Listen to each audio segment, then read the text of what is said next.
Hey loves, welcome or welcome back to my channel. Today guys, I'll be checking out this interesting video from Thomas Sowell, and it's titled Why Indians Were Forced to Leave Uganda, the full story. You guys, I'm excited for this. If you're here to subscribe to this channel, please consider subscribing. Give this video a massive thumbs up, comment, share, and all that good stuff. And without much ado, let's see what Thomas Sowell has for us in this video.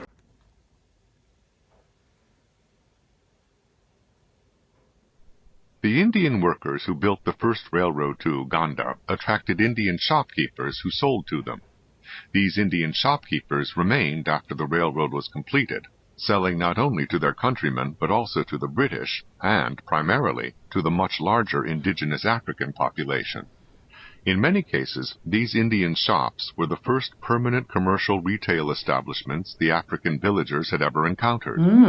The Asians in East Africa were also the first to import and sell cereal. They served as middlemen who bought the African farmers' produce for cash on the spot and assumed responsibility for its marketing. While there were some European wholesalers, Indians conducted the bulk of the retail trade with African natives. They transformed East Africa from a largely subsistence and barter economy into a money economy.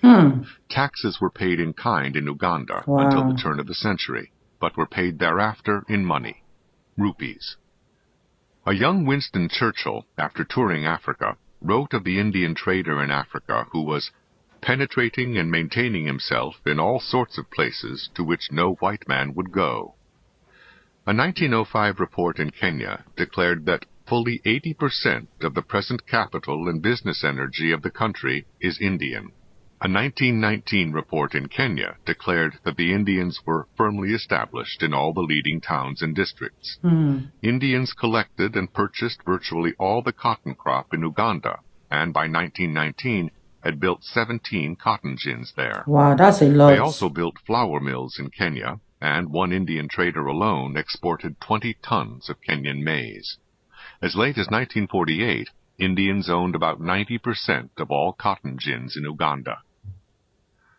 Numerous contemporary observers commented that Europeans simply could not compete with the small Indian trader, either in the city or in the bush. Throughout East Africa, the Indian operated on a very small profit margin, lived extremely cheaply, took the risks of selling on credit, and worked long hours in remote places under what would be impossible conditions for Europeans. He was, in short, performing an economic function which no one else was available to perform, a point also noted by various contemporary observers. A British observer in the 1920s commented on the Indians driving their trucks, often without lights, without brakes, apparently without tires, and with an engine which looks like conking out at any moment, pushing trade through the most inaccessible places. Most Indians in Uganda were and remained small retailers, petty money lenders, and the like. But Indians were also disproportionately represented among the few large-scale entrepreneurs of the country. Two large Indian conglomerates, Madhvani and Company and Mehta Sons, were based on sugar production, but the former also spread out to encompass cornmeal, soap, margarine, beer, glass, and other products, while the latter included tea, iron, engineering products, and electrical equipment among their products. Both firms began in Uganda cotton production and spread across international boundaries as well as across industrial fields. There were no African entrepreneurs of comparable scope or magnitude. While Indian business and financial relations with Africa go back for centuries, and many Indian businessmen in Africa have had family, trading, and banking relations with India, the wealthy Indian businessmen of Africa were not simply people who transferred their wealth from India.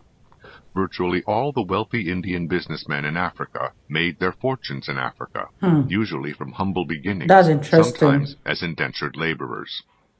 One of the earliest business magnates on the African mainland was Alidina Visram, who rose from a small caravan trader to develop a business empire with more than 30 branches in East Africa, stretching from Dar es Salaam in Tanganyika to the Kenyan port of Mombasa, and across hundreds of miles to Uganda's port of Entebbe on Lake Victoria.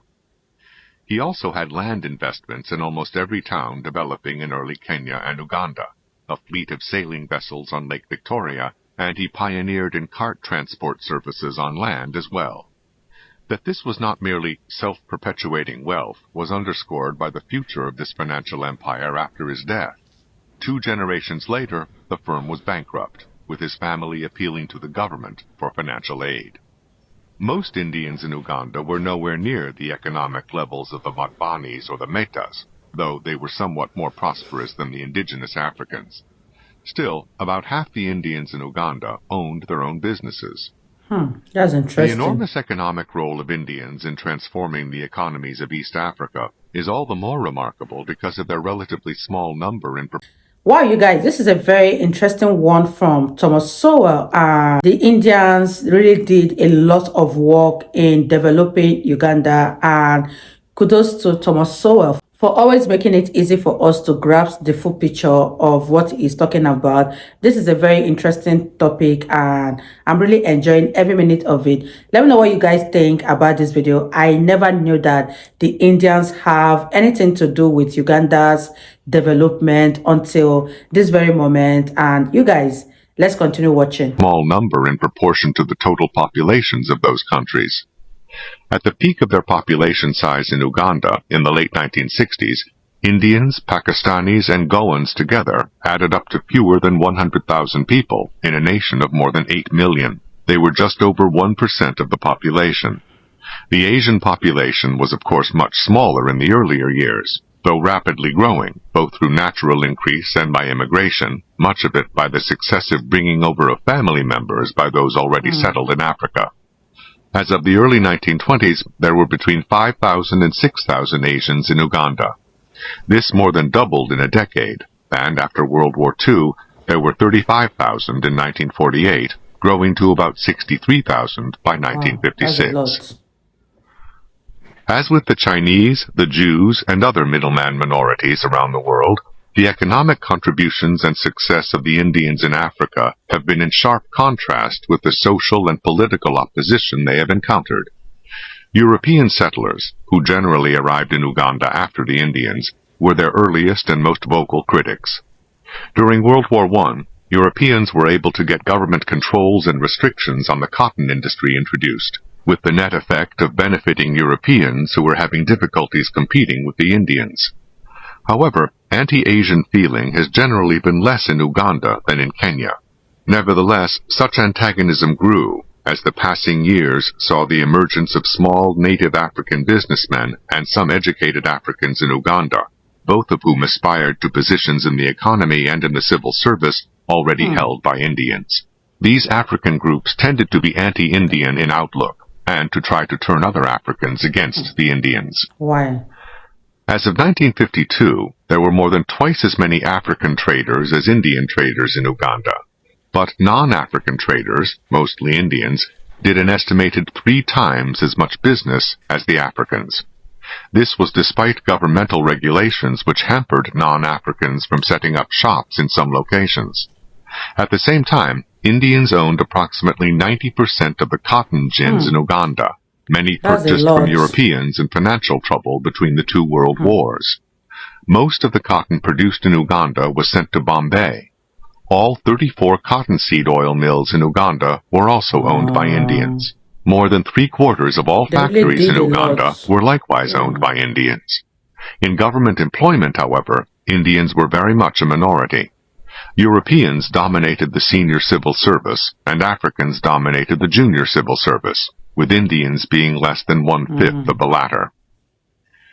The numerical predominance of African traders may have had little economic significance, but it provided political force to anti-Indian feelings. High rates of business failures among the African traders fed their resentment of the Indians, whose own high failure rates in the past were seldom remembered. After the mid-1950s, open hostility to Indian traders spread among Africans, sometimes expressed in destruction and looting. The first major anti-Indian trade boycott in East Africa took place in Uganda in 1959, lasting 7 months, and involved race riots and the burning down of the farms of those African peasants who did not adhere to the boycott of the Indians. It was a foretaste of what was to come in the next decade. These and other anti-Asian outbursts in the years preceding Uganda's independence in 1962 left the Indian population ambiguous as to their future in general and their immediate citizenship decisions in particular. They could apply for Ugandan citizenship or seek various forms of British protection or remain stateless. About 30,000 Asians applied for Ugandan citizenship under the 1962 Constitution, but years later, more than half their applications were still pending. Uganda's 1967 Constitution included a grandfather clause under which even native-born people could become citizens only if one of their parents or grandparents had been citizens, clearly an obstacle created to block Indians from achieving citizenship. At the same time, restrictions on non-citizens in government employment and in the private economy were used to Africanize Uganda in accordance with prevailing post-independence ideology. The number of Asians in Uganda's civil service declined from about 2,000 in 1961 to about 1,300 by 1968, even though the bureaucracy itself was growing rapidly. Restrictions were also placed on how much money emigrants could take out of the country with them. Government jobs were particularly prized. They paid substantially more than the average wage in private industry. In both sectors, however, Asians earned several times the income of Africans, even after Ugandan independence, though much less than Europeans earned. Still, there were far more Asians than Europeans, so that more jobs... Wow, you guys, what are your thoughts on this video? Thomas Sowell is doing such an amazing job with this narration, and I'm enjoying every minute of this video. You guys, let's wrap this video up. Job opportunities for Africans were to be had by displacing Asians. Many of the Asians also had no place to go and no government to protect them, so that they were an easier target. In the days when India was a colony of Great Britain, the British colonial government in India did not hesitate to intervene on behalf of Indians in Africa. But after India's independence, its government's international role as a leader in Third World politics made India unwilling to offend African or other Third World governments by championing the rights of Indians in these countries. Indians in Uganda became pawns in political games, domestic and international. The final tragedy for Indians in Uganda came with the rise to power of Idi Amin. His grossness and butchery were imposed on Ugandans by force, but much of the rest of the world, and especially African leaders, shared a certain complicity for their good-natured tolerance of Amin as an anti-colonialist who could twist the nose of whites. As one journalist wrote, "The world chuckled, Africans applauded, and Ugandans died, often at the rate of 100 to 150 a day." Amin directed a special venom toward the Asians. He accused them, among other things, of both overpricing and undercutting, and warned of dire consequences if they did not collectively mend their ways. In August 1972, he ordered 50,000 Asians expelled, citizens and non-citizens alike, and severely limited how much money, £55, they could take with them. The Asian population of Uganda, which had been 96,000 in 1968, was estimated at only 1,000 at the end of 1972. Many landed destitute in England or in whatever other countries would take them. The economic role of the Indians in Uganda can perhaps best be appreciated by considering what happened after they left. The economy collapsed. The Asian shops were often simply turned over to Amin's favorites, who sold everything and then closed them down. The confiscated wealth was not simply redistributed. The total wealth of the country was diminished.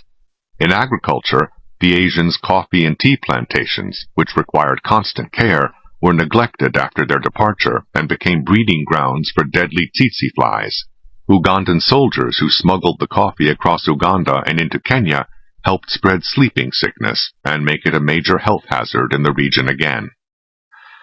As of 1972, at least 35% of Uganda's national output was produced by Asians, with some estimates ranging to more than half. 20 years after the expulsions of the Asians from Uganda, the economy still had not recovered from the havoc created by those expulsions. According to the head of Uganda's own Chamber of Commerce, most of the Africans who took over the running of former Asian businesses were untrained and became business failures. With cracked and crumbling streets in the capital city of Kampala, and with half-completed construction sites still untouched since 1972, economic desperation and pressure from the World Bank and other Western aid donors led the Ugandan government to seek the return of Asian businessmen. Efforts to attract these exiled businessmen have centered on the restoration of the thousands of confiscated properties belonging to them. Yet relatively few of the Indians and Pakistanis returned from abroad to reclaim their businesses. The hostile environment of Uganda made returning there an unattractive option. Despite the economic losses suffered by Ugandans as a result of the expulsions of the Asians, resentments against Indians and Pakistanis remained high. In addition to this more or less spontaneous animosity, there was organized opposition to the return of the Asians by those Africans who had taken over their businesses. The Uganda African Trade Movement issued a public statement plainly stating that its members intend to wage an atrocious war everywhere in Uganda on any Asian returnee. Lest there be any doubt, the statement continued, "We intend to harm, maim, cause them a lot of suffering, even killing them in the most despicable way ever, if they don't leave our land and country immediately." As in so many other settings, economic productivity has provoked political antagonism, especially in the case of middleman minorities. Wow, you guys, that was such an interesting video from Thomas Sowell. This was very, very insightful. And I learned a lot from this video that I didn't even know about, because if you ask me before this video which nationality developed Uganda, my mind wouldn't have even gone to India, because up to this moment, I never knew that Indians had a hand in developing any country in this world. Leave your thoughts in the comment section. I really enjoyed every minute of this video. If you guys enjoyed watching, give this video a massive thumbs up, comment, share, and all that good stuff. And I'll see you all in my next video. Bye, guys.